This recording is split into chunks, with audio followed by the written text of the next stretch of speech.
ஓம்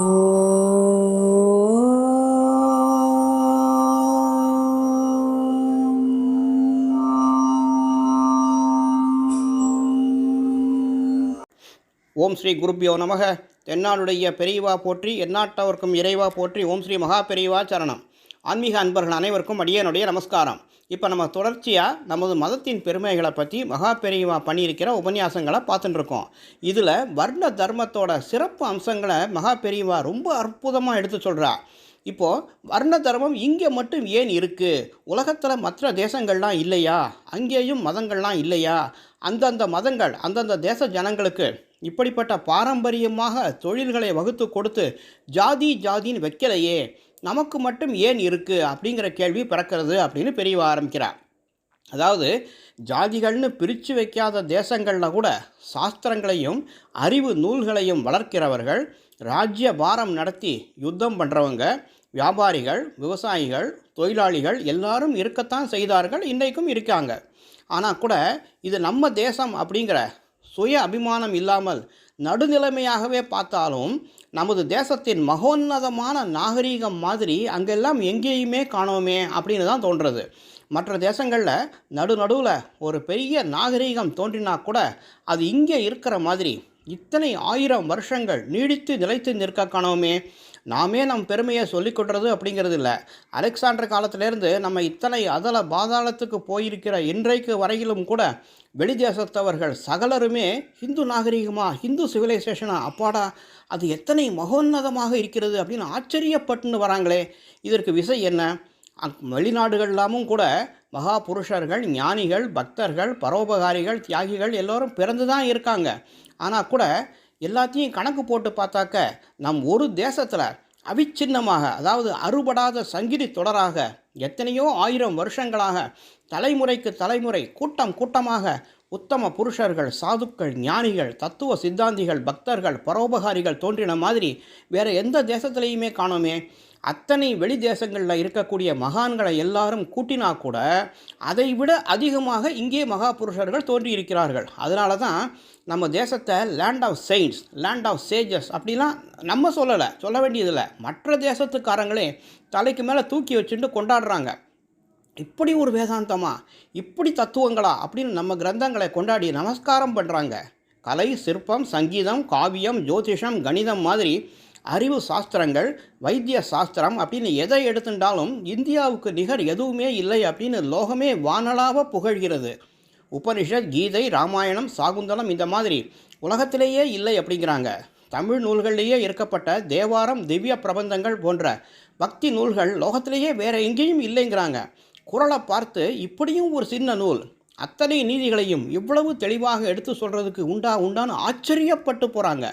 என்னென்ன கோபுரங்கள், எவ்வளவு சிற்பங்கள், திவ்ய விக்கிரகங்கள், எப்பேற்பட்ட சங்கீதம், பரதநாட்டியம் அப்படின்னு அந்நிய தேசத்தவர்கள்லாம் நம்மளை பார்த்து பிரமித்து தாங்களாகவே இவற்றையெல்லாம் பற்றி தெரிஞ்சுக்கிறதுக்காக வீடு வாசலெல்லாம் விட்டுட்டு இங்கே ஓடி வர்றாங்க.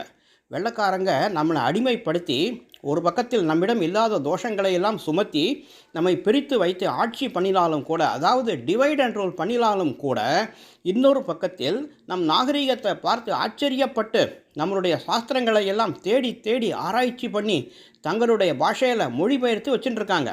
இப்படி ஒரு உன்னதமான நாகரிகம் இங்கு மட்டும் இருக்கிறதுக்கு அப்படி என்ன விசேஷமான பிரத்யேகமான காரணம் இருந்தது? மற்ற தேசங்களில் இல்லாமல் நம் சமூக வாழ்வில் மட்டும் என்ன பிரத்யேக அமைப்பு இருந்தது அப்படின்னு பார்த்தா அது வர்ணாசிரம தர்மம் ஒன்று தான் அகப்படுகிறது அப்படின்னு பெரியவா சொல்கிறார். சீர்திருத்தக்காரங்களால் நம் குறைகளுக்கெல்லாம் இருப்பிடமானது அப்படின்னு நினைக்கிற வர்ண தர்மம் அப்படிங்கிற தனி அம்சம் இருக்கிற நம் தேசம்தான் மற்ற எல்லா தேசங்களையும் விட தத்துவத்தில், குணசீலத்தில், கலைகளில், அறிவில் எல்லாவற்றிலையுமே நிறைந்து தலை சிறந்து விளங்குகிறது. சமுதாயத்தில் ஒரு ஸ்திரத்தன்மை, ஸ்டெபிலிட்டி இருந்தால் ஒழிய, அதனால் ஏற்படுகிற நிச்சிந்தையான நிம்மதியான சூழ்நிலை இருந்தால் ஒழிய தத்துவம், கலை, அறிவு நூல்கள் எதுவுமே இப்படி தலைமுறையாக வளர்ந்து வந்திருக்கவே முடியாது. தத்துவ ஞானிகளும் கலா மேதைகளும் இப்படி கூட்டமாக பிறந்திருக்கவே முடியாது. மற்ற தேசங்களில் அந்தந்த மதங்கள் போட்டு தந்த சமூக வாழ்க்கை முறையில் இப்படி ஸ்திரத்தன்மையை உண்டாக்கக்கூடியதாக எந்த அமைப்பும் இல்லை. சமூக வாழ்வு அடிப்படை, அதாவது சோஷியாலஜிக்கல் ஃபவுண்டேஷன் என்பதையே கூட அவை பெரும்பாலும் கவனிக்கலை அப்படின்னே சொல்லிடலாம். ஏதோ பொதுவாக திருடாதே, பொய் சொல்லாதே, விபச்சாரம் பண்ணாதே, சத்தியமாக இரு, தியாகம் பண்ணு, அஹிம்சையாக இரு அப்படிங்கிற மாதிரி சொல்கிறதுக்கு அதிகமாக அவை சமூக வாழ்வை ஒழுங்குபடுத்தி அமைத்து கொடுக்கறதில்ல. ரூல்கள் எதுவும் செய்யலை. மதத்தையே வாழ்வாக்கி கொண்ட பிக்ஷுக்கள், பாதிரிமார்கள் இவாளுக்கெல்லாம் விதிகள் வகுத்து கொடுத்து சங்கமாக ஸ்தாபன ரீதியில் ஒழுங்கு செய்தனவே தவிர சமுதாயம் முழுதும் இணைந்து அதில் உள்ள எல்லாரும் ஒருத்தரை ஒருத்தர் தாங்கி நிற்கிற மாதிரி எந்த ஏற்பாட்டையும் செய்வதில் அவை விசேஷமாக கவனம் செலுத்தவில்லை அப்படின்னே தோன்றது. இதனால் என்னாச்சு? சாஸ்திர வளர்ச்சி, தேச ரக்ஷணம், வியாபாரம், விவசாயம், சரீர உழைப்பு எல்லா அம்சங்களும் மற்ற தேசங்களிலும் இருந்தால் கூட எல்லாவற்றிலுமே எப்பொழுது பார்த்தாலும் போட்டியும் கூடவே இருந்திருக்கிறது. நமக்கென்றே இந்த தொழில் ஏற்பட்டது அப்படிங்கிறது இல்லாமல் எல்லாரும் எல்லாவற்றிலும் போய் விழுந்திருக்காங்க. முதல்ல நம்ம தேசத்தில் இருந்த மாதிரி நம்முடைய ஜீவனோபாயத்துக்காக கவலை இல்லை. நிச்சயமாக நமக்கு இந்த தொழில் இருக்குது, வழி வழியாக செய்து வந்தால் நமக்கு சுலபமாக கைவருகிற தொழிலாக ஒன்று இருக்குது அப்படிங்கிற ஸ்திரத்தன்மை, நிச்சிந்தையான நிலைமை இல்லை. இது இருந்துட்டால் அப்புறம் சமூக சௌஜன்யத்துக்கும் சாந்தத்துக்கும் கேட்கவே வேண்டாம். அப்படி இருந்ததுனால தான் நம் தேசத்தில் இப்படி உத்தம பண்புகள் தோன்றியிருக்கின்றன.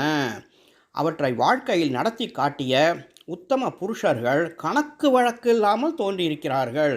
மற்ற தேசங்களில் இந்த நிச்சயத்தன்மை இல்லாததுனாலேயே ஒருத்தருக்கு போட்டியும் பூசலுமாக இருந்திருக்கிறார்கள் அப்படின்னு சொல்லி பெரியவா சொல்லிகிட்டே போகிறார். மகா பெரியவா சரணம். நன்றி, வணக்கம். மீண்டும் அடுத்த வாரம் சந்திப்போம்.